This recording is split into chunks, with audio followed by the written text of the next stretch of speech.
Bonjour à tous et bienvenue dans cette nouvelle section. Nous allons découvrir cette fois-ci la plateforme GitHub. Alors pour commencer, il faut bien comprendre quelle est la différence entre Git et GitHub.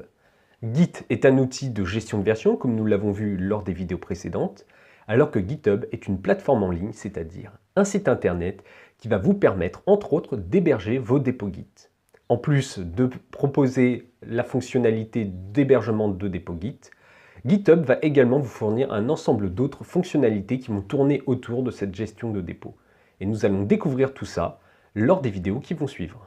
Nous allons commencer bien entendu par créer notre dépôt Git.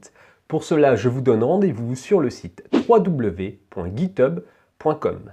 Une fois arrivé sur la page d'accueil du site, cliquez sur le bouton « S'enregistrer ». Vous arrivez alors sur la page d'enregistrement. On va vous demander les traditionnels noms d'utilisateur, ensuite l'adresse mail, bien entendu, et enfin le mot de passe. Une fois fait, cliquez sur le bouton « Créer le compte ». Arrivé à l'étape 2, GitHub va vous proposer deux solutions. La première, ça va être la version gratuite, qui va vous permettre d'accéder à toutes les fonctionnalités de GitHub.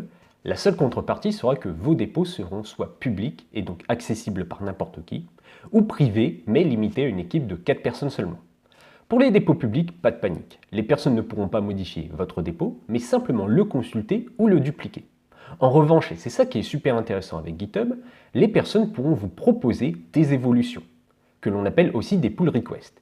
Et à ce moment-là, ce sera à vous de décider ou non d'accepter leur évolution. Puis bien sûr, il y a la version payante qui va vous permettre d'avoir des dépôts privés avec autant de personnes que vous souhaitez dans votre équipe. Pour cette formation, nous allons bien entendu utiliser la version gratuite. Vous pouvez ensuite laisser les autres options décochées et cliquez sur le bouton « Continuer ». Votre compte est maintenant créé. Je vous invite maintenant à aller dans votre boîte mail pour valider le mail de confirmation. Si vous ne faites pas cela, vous ne pourrez pas accéder aux fonctionnalités de GitHub. Une fois votre compte validé, vous pouvez vous loguer sur le site de GitHub. Vous arriverez alors sur cette page d'accueil.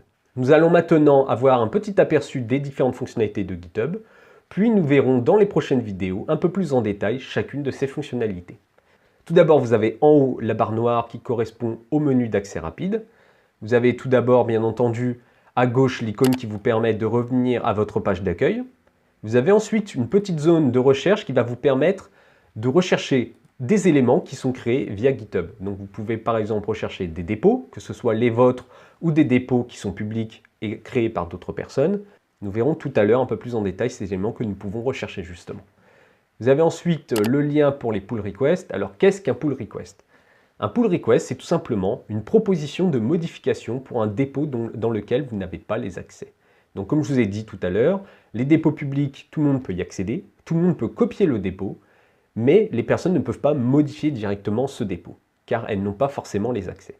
Donc si c'est votre cas et que vous voulez tout de même contribuer à un projet, vous pouvez faire ce que l'on appelle un pull request. Donc un pull request, c'est tout simplement une proposition de modification. Vous allez en fait dupliquer le projet en question, puis faire des modifications dans le duplicat que vous avez fait de ce projet, puisque ce sera le vôtre, donc vous aurez les droits d'accès. Et ensuite, vous direz au développeur ou au propriétaire plutôt du dépôt principal, tenez, j'ai fait des modifications, est-ce que vous voulez les prendre? Et ensuite, le propriétaire va pouvoir dire oui, je les prends ou non. Ensuite, vous avez le bouton Issues. Donc les issues, qu'est-ce que c'est? C'est tout simplement un outil qui va permettre la gestion des anomalies. Donc qu'est-ce que c'est qu'une anomalie? C'est tout simplement un bug par exemple.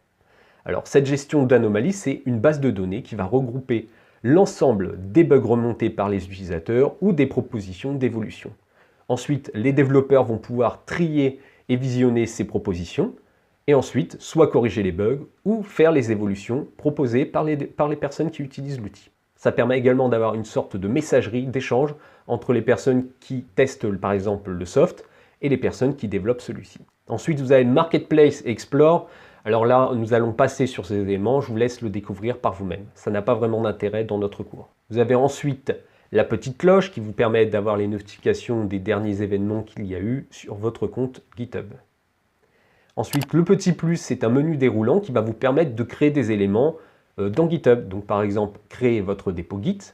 Nous verrons tout à l'heure comment nous allons faire pour en créer un. Vous pouvez également importer des dépôts dans GitHub. Alors ça, c'est assez intéressant puisque vous pouvez importer des dépôts qui ne sont pas forcément gérés par GitHub. Par exemple, vous pouvez avoir un dépôt qui est un dépôt SVN et vous voulez migrer finalement vers un dépôt GitHub. Vous pouvez le faire via cet import. Vous avez ensuite les GIST. Un GIST, c'est tout simplement un outil qui va vous permettre de partager du code. Cet outil est vraiment là pour partager des morceaux assez restreints d'un code et pas tout un projet entier. Ce partage va pouvoir se faire par exemple en insérant le GIST sur un forum, ou sur un site web ou encore en l'envoyant par mail. Les personnes pourront alors consulter votre code et ajouter des commentaires à celui-ci. Nous verrons également dans une prochaine vidéo comment créer un GIST et comment l'insérer par exemple dans notre page web. Et enfin, vous avez New Organisation. Alors, ça, c'est pour créer tout simplement une équipe dans GitHub afin de travailler par exemple ensemble sur un dépôt ou sur un projet. Vous avez enfin le dernier menu déroulant qui lui va contenir tout d'abord votre profil, donc les informations sur votre profil, également la possibilité de le modifier. Vous avez ensuite les stars, donc ça c'est les favoris tout simplement. Vous pouvez ajouter des dépôts, des GIST ou d'autres éléments de GitHub par exemple comme les issues dans vos favoris et ainsi les retrouver plus rapidement en entrant dans ce menu. Enfin, vous avez la liste de vos GIST, donc nous verrons tout à l'heure quand nous allons le créer, notre premier GIST, pour l'intégrer dans notre site web. Nous pourrons accéder à la liste des différents GIST que nous avons créés via ce menu. L'aide qui est plutôt pas mal, je vous conseille d'aller la voir si jamais vous avez besoin d'informations complémentaires ou si vous êtes perdu lors de l'utilisation de l'outil GitHub. Et enfin, les settings, donc on va aller voir à l'intérieur un petit peu ce qu'il y a. Il y a tout simplement les informations sur votre profil et la possibilité de le modifier. Vous avez des informations aussi sur votre compte, vous pouvez changer par exemple le mot de passe et le supprimer. Vous avez également les informations sur votre adresse email. Les notifications, donc ça va être tout simplement pour dire quel élément va générer une notification sur votre site GitHub, mais aussi par mail par exemple.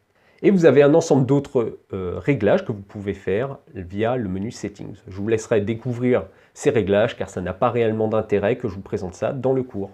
Vous pouvez enfin revenir à l'accueil de votre GitHub en cliquant sur l'icône. Vous êtes alors sur la page d'accueil. Pour l'instant, il n'y a pas grand-chose sur cette page d'accueil, mais vous verrez plus tard qu'il y aura la liste de vos dépôts Git, mais aussi la liste de vos issues et la liste de vos GIST. Vous venez d'avoir un petit aperçu de la plateforme GitHub. Pour résumer, GitHub est une plateforme en ligne qui va vous permettre d'héberger vos dépôts Git, mais également d'utiliser d'autres services comme par exemple le GIST, les issues ou d'autres éléments que nous allons encore découvrir lors des prochaines vidéos.